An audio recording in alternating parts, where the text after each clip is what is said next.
पण या सृष्टीत साधू संतांनीच सांगितलं यात नवल नाही, या सृष्टीमध्ये पशु प्राणी देखील आले आणि त्या पशु प्राण्यांना देखील समाजाला जागृती देण्याचं काम केलं। तो पिंगळा नावाचा पक्षी आहे, तो रात्री उंच झाडावर बसतो आणि प्रत्येक समाजाला जागृती देतो।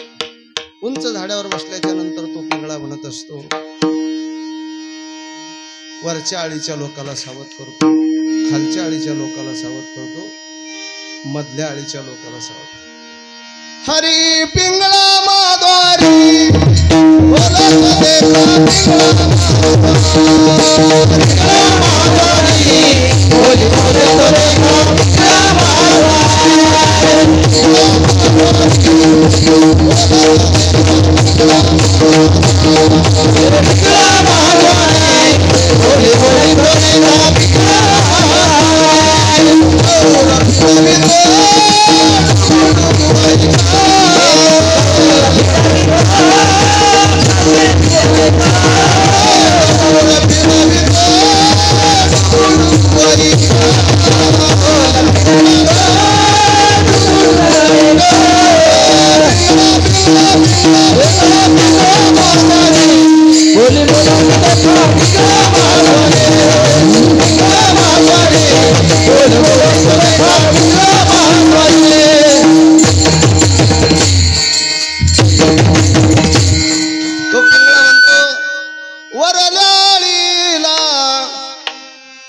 तुम्ही सावध राहावे वरगाळीला। वरच्या आळीच्या लोकाला सावध करतो। पुंजाराम भाऊनी तीर्थयात्रा केली, काय सुपुत्र जन्माला आले, प्रमोद भाऊ, पंकज भाऊ, त्यांनी आपल्या प्रपंचातून वेळ आपल्या वडिलांकरता दिला आणि वडिलांनी ती संपूर्ण वेळ सार्थक केला। मधल्या आळीला सांगितल्याच्या नंतर वरल्या आळीला सांगतो, परंतु त्या पिंगळ्याला वाटलं हे काही लोक ऐकायचे नाही, म्हणून पिंगळा मधल्या झाडावर येऊन बसला आणि मधल्या आळीच्या झाडावर, मधल्या आळीला तुम्ही सावध राहावे, वरच्या आळीला, सर्व आळीला सांगितल्याच्या नंतर लोक काही तीर्थयात्रेला निघण्याची परिस्थिती दिसाना त्या पिंगळ्याला। आणि मग तो पिंगळा म्हणतो, हे बघा आता तुमच्याकडे संपत्ती आहे, तुम्ही जर तीर्थयात्रा केली नाही तर तुम्हाला वाटत असेल आमच्या ओळखीचे आमदार आहेत, आमच्या ओळखीचे खासदार आहेत, आमच्या 6 पाईपलाईनी 6 इंची आहेत बॅकवॉटरवरून।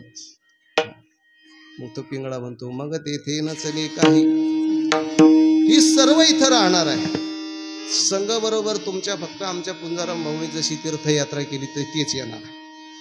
आणि म्हणून मग पिंगळा म्हणतो, हे नजरी ऐकाल दुसरा येईल, हे नजरी ऐकाल तरी दुसरा येईल, हे जरी ऐकाल दुसरा येईल, हे नजरी ऐकाल तरी ऐकाल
तरी दुसरा येईल, हे जरी ऐकाल दुसरा कोणी सरत शेवटी बा काळ बांधून नेईल, सरते शेवटी बा काळी।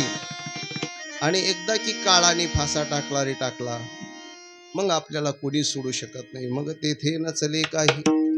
आणि मग दीन वदनानं संत म्हणतात, एका जनार्दनी आमचे काय बाजाईल म्हणून सावध व्हा आणि सावध होऊन काय करा तर आमच्या पुंजाराम भाऊनी जशी तीर्थयात्रा केली जेव्हा वेळ मिळेल तेव्हा करा. खरं तर तरुण वयामध्ये करावं